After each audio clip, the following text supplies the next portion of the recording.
ദൈവനാമം മഹത്വപ്പെടുമാറാകട്ടെ. ഇന്ന് എന്നെ ശ്രവിക്കുന്ന എൻ്റെ എല്ലാ പ്രിയപ്പെട്ടവർക്കും നമ്മെ ചേർത്ത് കൊള്ളുവാനായി വേഗം വരുന്ന കർത്താവായ യേശു ക്രിസ്തുവിൻ്റെ നാമത്തിൽ സ്നേഹവന്ദനം. നാം ഈ ദിവസങ്ങളിൽ കൃപാവരങ്ങളെയും അതിൻ്റെ ഉദ്ദേശങ്ങളെയും കുറിച്ച് പഠിക്കുകയായിരുന്നല്ലോ. നാം രണ്ട് കാര്യം നാം കാണുവാനായിട്ട് ഇടയായിട്ട് തീർന്നു. ഒന്നാമതായിട്ട് കൃപാവരങ്ങൾ നമുക്ക് തന്നിരിക്കുന്നത് അന്യോന്യം ശുശ്രൂഷിക്കുന്നതിന് വേണ്ടിയാണെന്ന് നാം കണ്ടു. രണ്ടാമതായിട്ട് നാം കണ്ടു അവിടെ നാം ജസ്റ്റ് അതിൻ്റെ കാര്യവിചാരകന്മാർ മാത്രമാണ്, നമ്മുടേതല്ല, നാം അതിൻ്റെ കാര്യവിചാരകന്മാർ മാത്രമാണ് എന്ന് കണ്ടു. ഇന്ന് നമുക്ക് മൂന്നാമതായിട്ട് കൃപാവരങ്ങളെ ഉപേക്ഷയായി വിചാരിക്കരുത് എന്ന് ദൈവത്തിൻ്റെ വചനം വ്യക്തമായിട്ട് പറയുന്നുണ്ട്. കൃപാവരങ്ങളെ നാം ഉപേക്ഷയായി വിചാരിക്കാൻ പാടില്ല. 1 തിമോഥെയോസ് 4:14 വാക്യത്തിൽ കാണുന്നത്, മൂപ്പന്മാരെ കൈവെപ്പോടുകൂടെ പ്രവചനത്താൽ നിനക്ക് ലഭിച്ചതായി നിന്നിലുള്ള കൃപാവരം ഉപേക്ഷയായി വിചാരിക്കാതെ എന്ന് കാണുവാനായിട്ട് സാധിക്കും. ഉപേക്ഷയായി വിചാരിക്കാൻ സാധ്യതയുണ്ട്. കാരണം പലപ്പോഴും നമുക്ക് കിട്ടിയതായിട്ടുള്ള കൃപാവരങ്ങൾ അത് മറ്റുള്ളവരിൽ നിന്ന് അത്രയും നല്ലതല്ല എന്ന് നമ്മൾക്ക് ചിന്തിക്കാറുണ്ട്. മറ്റുള്ളവരുടെ കൃപാവരങ്ങൾ പാട്ട് പാടുന്നു, അങ്ങനെ മറ്റുള്ളവർ കാണുന്ന കൃപാവരങ്ങൾ കാണുമ്പോഴോ അതെനിക്ക് കിട്ടിയെങ്കിൽ അങ്ങനെ വിചാരിച്ചതുകൊണ്ട് കുഴപ്പമില്ല. എന്നാൽ എനിക്ക് കിട്ടിയതായിട്ടുള്ള അത് ചിലപ്പോൾ പ്രാർത്ഥനയുടെ കൃപാവരമായിരിക്കും, സഹായം ചെയ്യുന്നതിൻ്റെതായിരിക്കും, അത് മറ്റുള്ളവരെ സഹായിക്കുന്നതിനുള്ള കൃപാവരമായിരിക്കും. അത് ചിലപ്പോൾ ചെറുതായിട്ടുള്ള ഒരു ഹോളിൽ ശുശ്രൂഷ, മുറിയടിച്ച് വരുന്ന ഉള്ള ശുശ്രൂഷയായിരിക്കും നമുക്ക് കിട്ടുന്നത്. അങ്ങനെയുള്ളത് കിട്ടുമ്പോൾ അത് നാം ഉപേക്ഷയായി വിചാരിക്കരുത് എന്ന് ദൈവത്തിൻ്റെ ആത്മാവ് പറയുന്നു. നമുക്ക് ഏതാണ് തന്നിരിക്കുന്നത്? പരിശുദ്ധാത്മാവും ദൈവമാണ് തന്നിരിക്കുന്നത്. അപ്പോൾ നമുക്ക് തന്നത് ബെസ്റ്റാണ്. അതുകൊണ്ട് അത് ഏത് കൃപാവരമാണെങ്കിലും അത് ഉപേക്ഷയായി വിചാരിക്കാതെ അതുകൊണ്ട് നാം വർക്ക് ചെയ്യണം എന്ന് കർത്താവ് നമ്മളിൽ നിന്ന് ആഗ്രഹിക്കുന്നു. നാലാമതായി കൃപാവരങ്ങളെ ജ്വലിപ്പിക്കണം എന്ന് കർത്താവ് നമ്മളിൽ നിന്ന് ആഗ്രഹിക്കുന്നു. 2 തിമോഥെയോസ് 1:6 വാക്യത്തിൽ അത് കാണാം.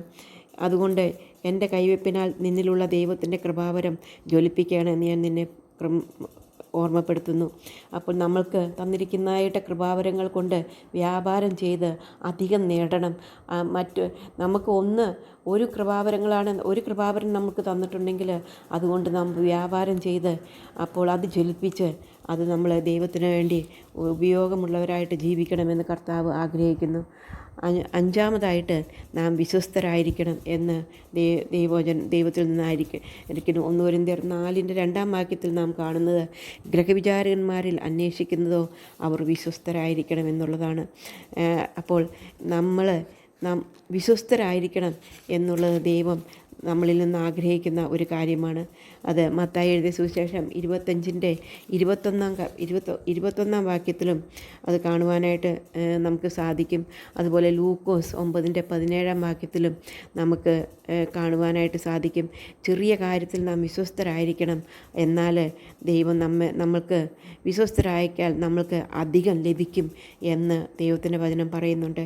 ഇവിടെ നമുക്ക് കാണാനായിട്ട് സാധിക്കും. മത്തായി എഴുതിയ സുവിശേഷം 25:21 വാക്യത്തിൽ നാം കാണുന്നത്, അവനോട് ഇവിടെ ഒരു യജമാനൻ പോയിട്ട് അവൻ ദാസന്മാരെ വിളിച്ച് അവർക്ക് താലന്ത് കൊടുക്കുകയാണ്. അവർക്ക് അതുകൊണ്ട് വ്യാപാരം ചെയ്യുവാനായിട്ട് അവരോട് പറയുകയാണ്.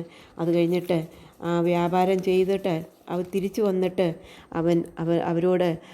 അവരോട് സംസാരിക്കുന്ന വാക്കാണ്, അവിടെ 1 താലന്ത് കിട്ടിയവൻ 10 താലന്ത് കൊണ്ടുവന്നപ്പോൾ അവനോട് കർത്താവ് പറയുന്നതാണ്. 19:17 വാക്യത്തിൽ നാം കാണുന്നത് അങ്ങനെയാണ്. ലൂക്കോസ് 19:17 വാക്യത്തിൽ അവനോട്, നല്ല ദാസനെ, നീ അത്യല്പത്തിൽ വിശ്വസ്തനായതുകൊണ്ട് 10 പട്ടണത്തിന് അധികാരമുള്ളവനായിരിക്കുക എന്ന് ഓർമ്മിപ്പിച്ചു. ചെറിയ കാര്യത്തിൽ നാം വിശ്വസ്തരായിരുന്നാൽ നമ്മെ അധികം കാര്യത്തിൽ ദൈവം ഏൽപ്പിക്കും എന്ന് നമുക്ക് കാണുവാനായിട്ട് സാധിക്കും. ആറാമതായിട്ട് നമ്മൾ ശരിയായ രീതിയിൽ ഉപയോഗിച്ചില്ലെങ്കിൽ നമ്മളിൽ നിന്ന് ആ കൃപാവരം തിരിച്ചെടുക്കുമെന്ന് കാണുവാനായിട്ട് സാധിക്കും. ഇവിടെയും ഈ 19 അധ്യായത്തിൽ, ലൂക്കോസിൻ്റെ സുവിശേഷം 19 അധ്യായത്തിൽ നാം കാണുന്നത്, രാജാവ് 10 ദാസന്മാരെ വിളിച്ച് 10 പേർക്കും റാത്തൽ കൊടുക്കുന്നതായിട്ടും അവരെ കൊണ്ട് വ്യാപാരം ചെയ്യുവാനായിട്ട് പറയുന്നതായിട്ടും കാണുന്നുണ്ട്.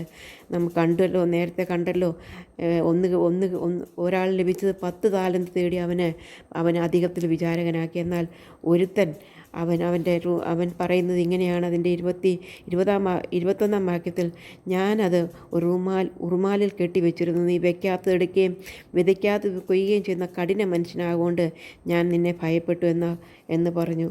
അപ്പോൾ അത് കഴിഞ്ഞിട്ട് 24-ാം വാക്യത്തിൽ നാം കാണുന്നത്, പിന്നെ അവൻ അരികെ നിൽക്കുന്നവരോട് ആ റാത്തൽ അവൻ്റെ പക്കൽ നിന്നെടുത്ത് 10 റാത്തലുള്ളവന് കൊടുപ്പിനെന്ന് പറഞ്ഞു. കർത്താവേ, അവന് 10 റാത്തലുണ്ടല്ലോ എന്ന് അവർ പറഞ്ഞു. ഉള്ളവനെ അവനും കൊടുക്കും, ഇല്ലാത്തവനോടോ ഉള്ളതുകൂടി എടുത്തു കളയും എന്ന് ഞാൻ നിങ്ങളോട് പറയുന്നു. അത് നമുക്ക് തന്നിരിക്കുന്നതായിട്ടുള്ള കൃപാവരങ്ങളെ നാം ജ്വലിപ്പിക്കാതെ, നാം അതിനെക്കൊണ്ട് വ്യാപാരം ചെയ്യാതെ അത് കുഴിച്ച് മൂടിയിട്ട് കഴിഞ്ഞാൽ നമ്മളിൽ നിന്ന് നഷ്ടപ്പെട്ടു പോകും. അതെടുത്ത് മറ്റുള്ളവർക്ക് കൊടുക്കും എന്നിവിടെ ദൈവത്തിൻ്റെ വചനത്തിൽ നമുക്ക് മനസ്സിലാക്കുവാനായിട്ട് സാധിക്കും. അതുകൊണ്ട് ഭയത്തോടുകൂടെ നമ്മളെ ഏൽപ്പിച്ചിരിക്കുന്ന കൃപാവരങ്ങളെ ഉപയോഗിക്കുവാനായിട്ട് കർത്താവ് നമ്മളെ സഹായിക്കട്ടെ. 8ാമതായിട്ട് നാം കണക്ക് ബോധിപ്പിക്കേണ്ടി വരും എന്നുള്ളത് നമുക്ക് കാണുവാനായിട്ട് സാധിക്കും. ഇവിടെ രാജാവ് തിരിച്ചു വന്നപ്പോൾ അവൻ്റെ പൗരന്മാരെ അവൻ തിരിച്ചു വന്നപ്പോൾ അവരെയൊക്കെ വിളിച്ച് താൻ ദ്രവ്യം കൊടുത്തിരുന്ന 15-ാം വാക്യത്തിൽ അവൻ രാജ്യത്വം പ്രാപിച്ച് മടങ്ങി വന്നപ്പോൾ താൻ ദ്രവ്യം കൊടുത്തിരുന്ന ദാസന്മാർ വ്യാപാരം ചെയ്ത് എന്ത് നേടി എന്നറിയേണ്ടതിന് അവരെ വിളിപ്പാൻ കൽപ്പിച്ചു. മത്തായി 25-ൻ്റെ 21-ാം വാക്യത്തിലും അതുതന്നെയാണ് നമുക്ക് 25-ൻ്റെ 19-ാം വാക്യത്തിൽ അതുതന്നെയാണ് നമുക്ക് കാണുവാനായിട്ട് സാധിക്കുന്നത്. അവിടെ കണക്ക് ബോധിപ്പിക്കേണ്ട ഒരു ദിവസമുണ്ട് എന്നുള്ളത് ദൈവത്തിൻ്റെ വചനത്തിൽ നിന്ന് നമുക്ക് മനസ്സിലാക്കുവാനായിട്ട് സാധിക്കും. റോമർക്ക് എഴുതിയ ലേഖനം 14-ൻ്റെ 12-ാം വാക്യത്തിൽ അതുതന്നെയാണ് നമ്മൾ കാണുന്നത്. ആകയാൽ നമ്മിൽ ഓരോരുത്തരും ദൈവത്തോട് കണക്ക് ബോധിപ്പിക്കേണ്ടി വരും. അതേ സഹോദരിമാരെ, നമുക്ക് തന്നിരിക്കുന്നതായിട്ടുള്ള താലന്തുകളെക്കുറിച്ച് ഒരു ദിവസം നമ്മളോട് കണക്ക് ചോദിക്കേണ്ടതായിട്ട് വരും എന്നുള്ളത് ദൈവത്തിൻ്റെ വചനത്തിൽ നിന്ന് വളരെ വ്യക്തമായിട്ട് മനസ്സിലാക്കുവാനായിട്ട് സാധിക്കും.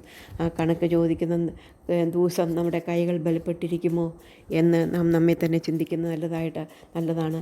അതുകൊണ്ട് നമുക്ക് ദൈവം തന്നിരിക്കുന്നതായിട്ടുള്ള കൃപാവരങ്ങളെ ഉപേക്ഷയായിട്ട് വിചാരിക്കാതെ അതിനെ ജ്വലിപ്പിച്ചുകൊണ്ട്, അത് നമ്മുടേതല്ല, അത് നമ്മളെ അതിൻ്റെ കാര്യവിചാരകന്മാരാക്കിയിരിക്കുന്നതാണ് എന്ന് മനസ്സിലാക്കിക്കൊണ്ട് നമുക്ക് തന്നിരിക്കുന്ന ചെറിയ കാര്യത്തിൽ വിശ്വസ്തരായിട്ട് അതിനെ കൊണ്ട് വ്യാപാരം ചെയ്ത് അധികം താലന്തുകൾ ഉണ്ടാക്കുവാനായിട്ട് 100, 60, 30 മേനി നമ്മൾക്ക് കിട്ടിയതായിട്ടുള്ള കർത്താവ് കണക്ക് ചോദിക്കുന്ന ദിവസം വരുമ്പോൾ അതുകൊണ്ട് വ്യാപാരം ചെയ്ത് 60, 30, 100, 60, 30 മേനി വിളയിക്കുവാനായിട്ട് കർത്താവ് നമ്മളെ സഹായിക്കട്ടെ.